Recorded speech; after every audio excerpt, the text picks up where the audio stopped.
A lot of people are feeling some version of the same grief right now around Independence Day and the 250th anniversary of our country. And it's that they can't bring themselves to celebrate this country in this moment. And that's about both what's happening right now, but it's also because of what this country has always been.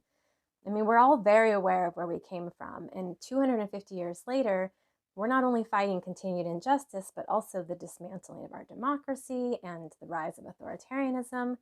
And so folks are rightly asking, how do you celebrate something that is not now and has actually never been what it claimed to be?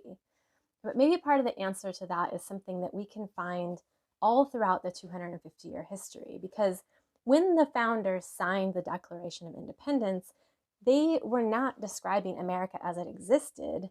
They were making a claim about what they were going to fight to create. And I mean, they had to know that they were not going to live long enough to see it finished. So the Declaration of Independence was a promissory note. And then the Constitution, which came 11 years later, was an architecture of accountability. But then it took 2 more years to get the Bill of Rights ratified and added to the Constitution in an attempt to protect the individual from the state's worst impulses. Because our founders already knew that the road to creating our nation was going to be long and riddled with struggles. From the very beginning, our founders themselves were in a continuous, imperfect, iterative process. These were ordinary, deeply flawed people who were self-aware enough to know it and still believed that the attempt itself was worth making. They understood that they fell short of the ideals, but they were committed to the continuous striving for something better. And that's what a more perfect union means.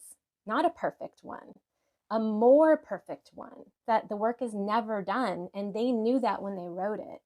So the struggle that so many Americans are facing right now makes sense.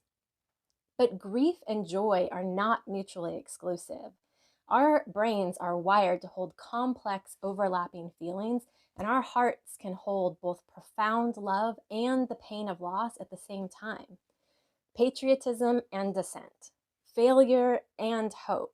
That is the work that's still ours to do, all of us ordinary, deeply flawed people. Not to sign our names to everything this country has done, but to sign our names to the same thing our founders did.